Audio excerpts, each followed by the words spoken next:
Hello there, everyone.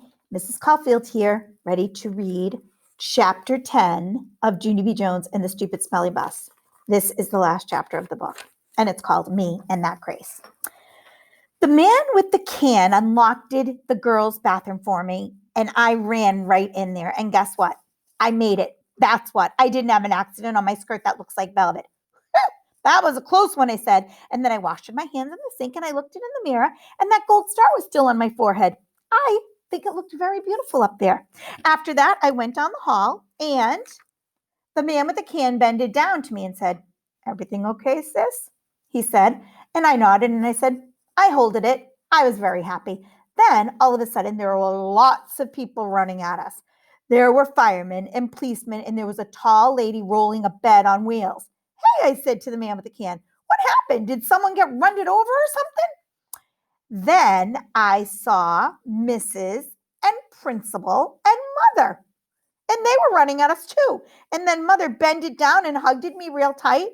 After that, everyone started talking all at once, and nobody was using their quiet voices, and nobody was smiling either. Principal kept asking me a gazillion questions. Mostly, they were questions about hiding in the supply closet. I'm a good hider, I told him.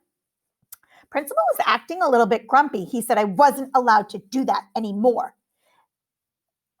When you go to school, you have to follow the rules, he said. What would happen if every boy and girl hid in the supply closet after school? Well, it would be very smushy in there, I said. And then he made his eyebrows frowny at me. But we wouldn't know where anyone was, would we? Well, yes, we would, because they would all be in the supply closet, I said. Then Principal looked it up at the ceiling, and I looked it up there too, but I didn't see anything. After that, Mother looked at my Band-Aids and said, "Did you hurt yourself?" she asked. And so I told her about the dangerous nurse's office, and then I showed her the nurse's purple sweater, and she made me give it back. After that, everybody started leaving, the firemen, the policemen, and also the tall lady with the bed. Then finally, my mother got to take me home, and guess what? I didn't have to ride on the stupid, smelly bus. Except the car wasn't that fun either, because Mother was grouchy at me. "I'm sorry that the bus wasn't fun for you, Junie B, but what you did was very, very wrong. Didn't you see all the commotion you caused? You have a lot of people scared." "Yes, but I didn't want chocolate milk poured on my head," I explained to her. "That's not going to happen," Mother said. "And you can't just suddenly decide for yourself to not ride the bus. Hundreds of kids ride the bus every single day, and they can do it. So you can do it too." And then my eyes got wet again. "Yeah, but there's many things that happen on the bus." Then Mother stopped being so growly. "What if you had a friend to ride with?" she said. "Your teacher told me there's a girl in your class who will be riding the bus for the first time tomorrow. Maybe you could sit with her. Would you like that?" I made my shoulders go up and down. "Her name is Grace," said Mother. "Grace? I know Grace. I learned it her today."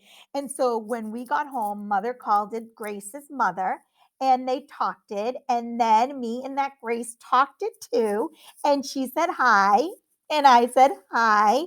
And she said she would sit with me. And so tomorrow I get to take my little red purse on the bus, and I get to put it on the seat next to me so nobody will sit there. Nobody except for that Grace, of course. And then she and me might get to be buddies. And we can hold hands just like me and Lucille. I will like that, I think. And guess what else? Tomorrow, I think I might like yellow a little bit too. And that is the end of Junie B. Jones and the Stupid Smelly Bus.